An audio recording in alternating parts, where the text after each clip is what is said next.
Name is Marvin Wray. I grew up in a little town of Coldwater, Missouri, on a farm. My mom and dad and the three sisters and an older brother that was 14 years older than me. And I had a little brother that passed away when he was 6 weeks old. And that was about the extent of the family.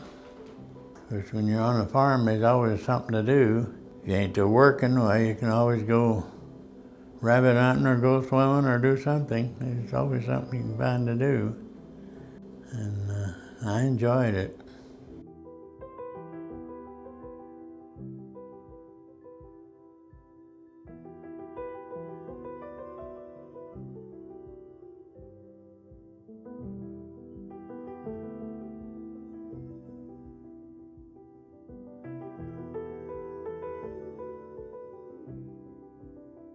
Of course, I went to grade school in a one-room school, 8 grades in one room, and which is not heard of anymore. And then when I went to high school in Fredericktown, Missouri. I don't know, it was just another school. I don't know how you describe it. Well, they had it's broken out to the 7th, 8th, and 9th was a intermediate.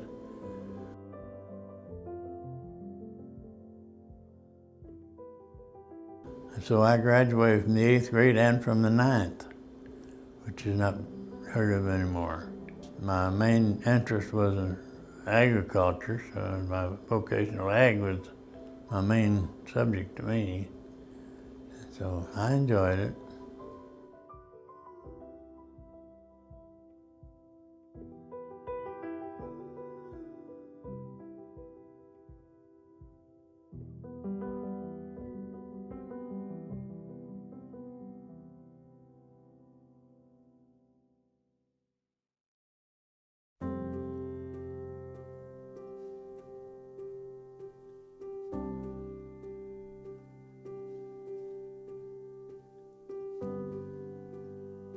I'd been working on a farm there and had a farm deferment from the draft. And I was 24 years old when I went in.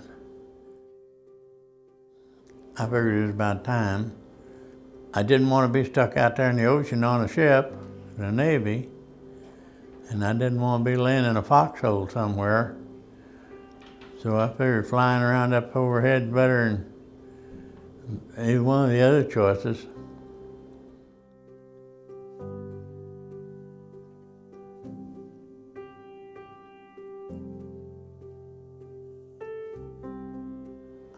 After I got in, I enjoyed it.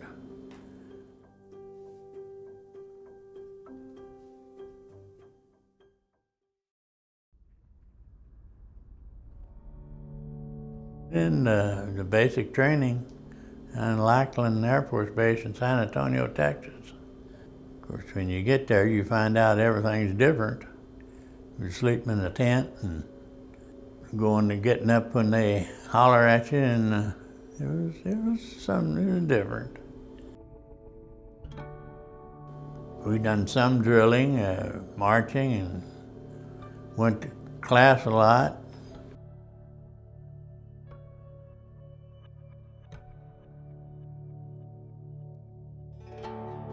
And I enjoyed that too. It didn't bother me. One time during the 8 weeks that I was supposed to be off base, I went into San Antonio, and then one time, not quite legal, went to Mexico. A sergeant that worked in the orderly room got us passes. That was about all we got out of that.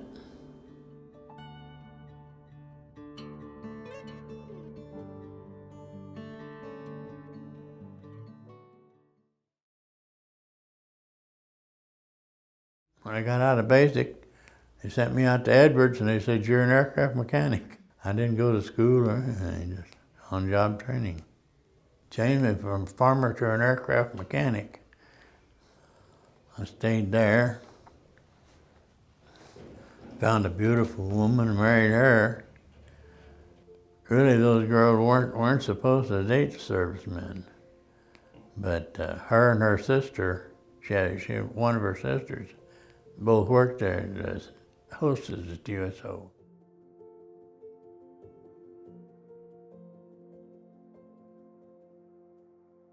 And they both got married out there. I guess you'd say we met playing shuffleboard. It was about the best thing could happen to me. Then after that, then I went to Japan in, I guess it was February of '54.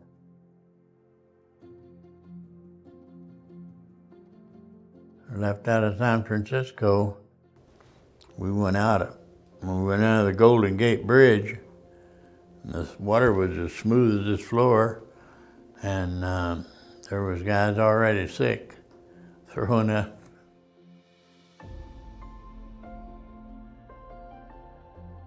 It got to be kind of messy. It wasn't a real big ship. It was kind of rough going over. We hit storms.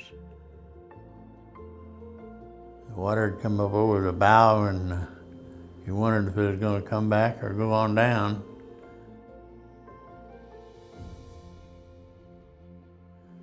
And one morning we got up, we headed due east, which is the opposite way which we're supposed to be going. And they said if the ship had have tilted 9 degrees farther over, it wouldn't have came back. So it was pretty bad storms out there.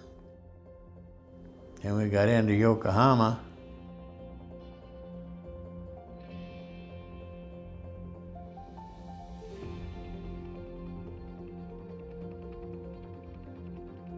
Didn't know, they just told us, and I was getting ready to check out bedding for the night, and they called me and said, "You're going to Japan." So I proceeded on my way, and that was in Yokohama. Told me I was going to Miho, Japan, which is Air Force Base. So we rode a train.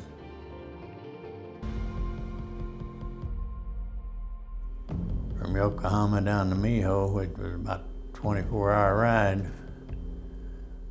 We got in there in the morning. Of course, you had to check out your bedding and get ready to go to bed and everything.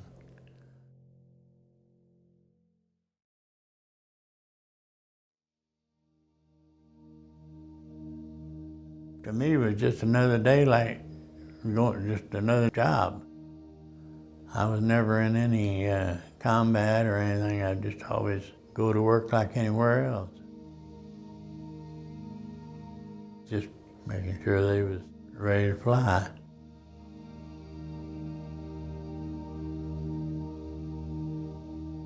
B-26s, B-25s, C-47, C-54.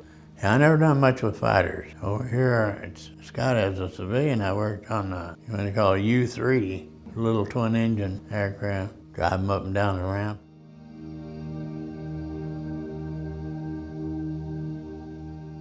I did one base in Japan after we moved. I had a staff sergeant who was supposed to be dock chief, but he was never around, and I was in charge of that. That was about the only responsibilities I had over there. Aircraft maintenance.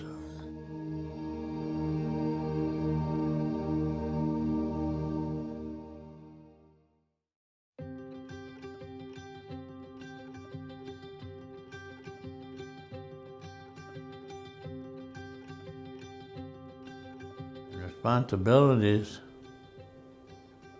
I was just a mere airman. I didn't really have too many.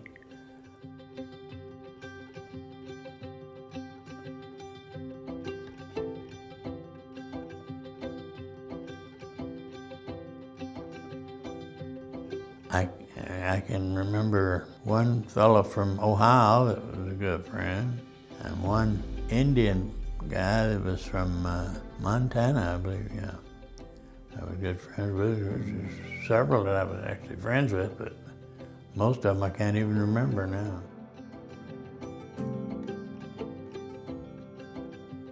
Well, more than once went into Tokyo. About the wildest ride I ever had. on a taxi, in a taxi. I'm going through down the road about 35 miles an hour and missing people about a foot away. Just sailing right on by, scare the heck out of you.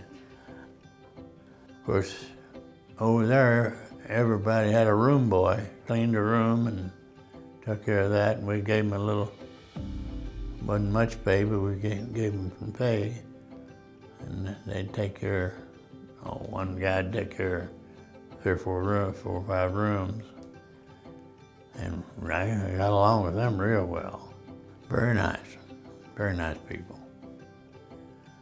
While I was over there, our oldest daughter was born when I was in Japan. That is not a fun trip, having a baby born you're 3,000 or 4,000 miles away. It has to be the worst. But at that time, after I was over there when our daughter was born, Sue didn't want me to re-enlist because she's afraid that would have something like that happen again. She'd be stuck somewhere and I was somewhere else.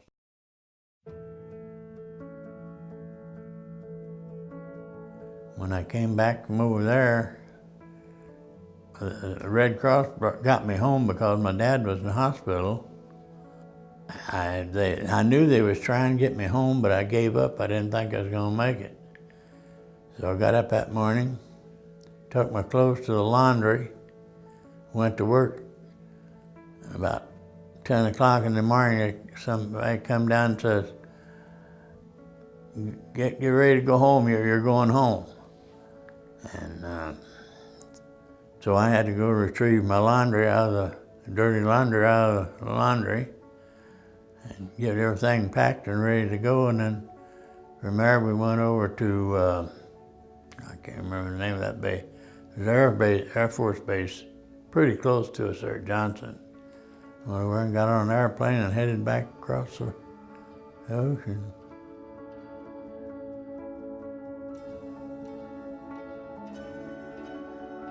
The journey home was not bad. Like I say, we left over there and we stopped at Midway.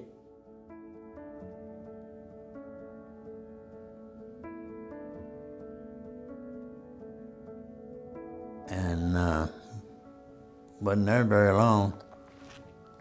I can remember them Goonie birds out there, those silly things. They take off and run like crazy when they start to get off the ground. And then after we got out of Midway, we went to Hawaii, went in there and had engine trouble. So had to change planes. There was guys there that had been there 2 weeks waiting for a plane on into the States.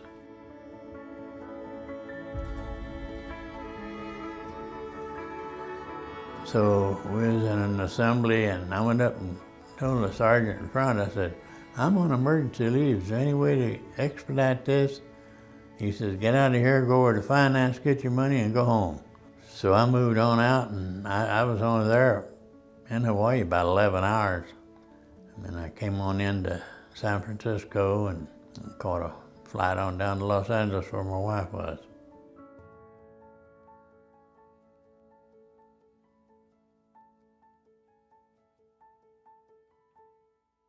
Back then, servicemen were treated okay when they came back, as far as I can tell.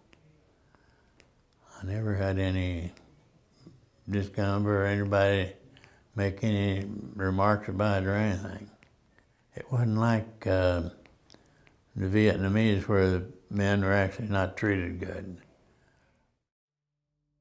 I remember the night I came back, we come in, my wife and her sister's husband picked me up at the airport, and she was living with her parents.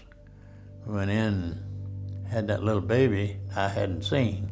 So her mother-in-law, my mother-in-law said she'd probably cry if you go in and you're going to pick her up, that she don't like men too much. And I went in, picked her up, she never whimpered, never made a sound. And they couldn't understand that. But really, that's about all I remember about the first days. And then, of course, A couple of days later, we got on an airplane coming back to St. Louis.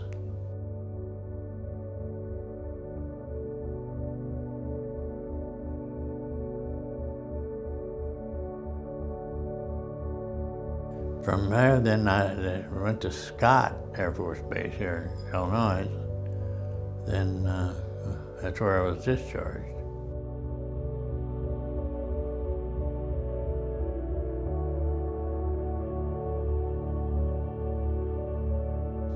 Made a mistake getting out. Should have stayed in. If I'd have stayed in for 20 years, then I'd have had privileges, PX, commissary, hospital, and everything with the Air Force, which I don't have. In fact, I could have stayed in the reserves, which would have been a smart thing, and still have the same privileges now. My time in the Air Force was very pleasurable to me.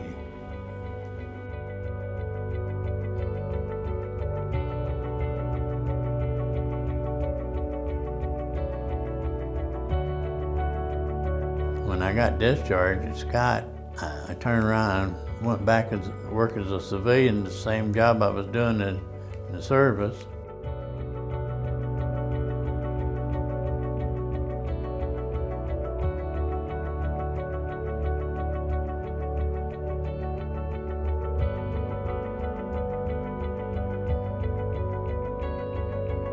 And then after 9 years there as a mechanic, I transferred to the Army over in St. Louis, and I worked with them the rest of my working days. Of course, when I went to work for the Army, then I was still working with aircraft mechanics. I wasn't turning bolts and nuts, but all paperwork, but I was still aircraft maintenance.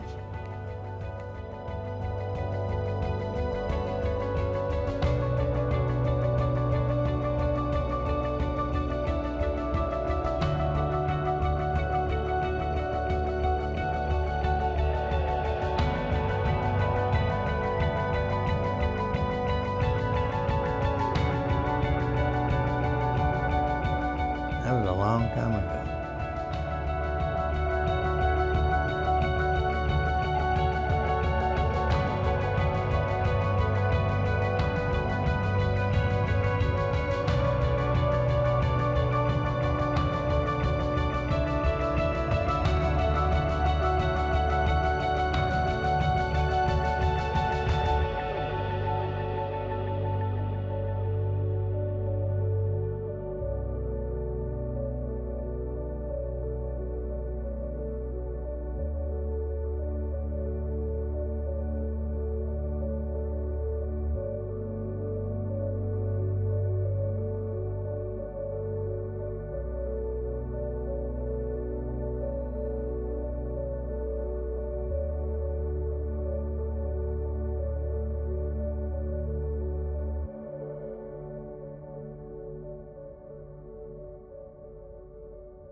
A lot of appreciation for veteran stories.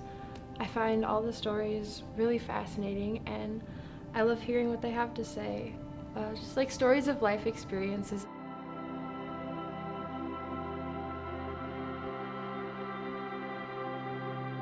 This class has helped me to realize that there are so many veterans that, like they all have unique stories that are special to them, and there's so many things that happen to them.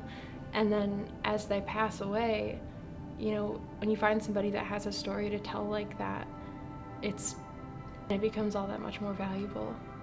And soon, like someday, all the veterans from all the wars are gonna be gone, and we're gonna have people that have to carry it on for them. And I'm so honored that I got to carry on my veteran story. He passed away before I got the honor to meet him, but I'm just really happy that I got to be the one to tell his story to the world, and I hope that people who hear it can feel the same way I did and can enjoy hearing the stories the same way I did.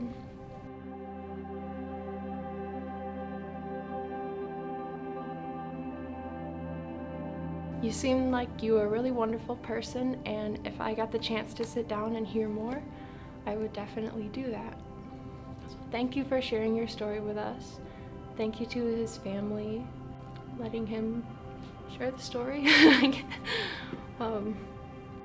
I just have a lot more appreciation for the value of veterans and what they have to tell us, because it is an important part of history. So thank you.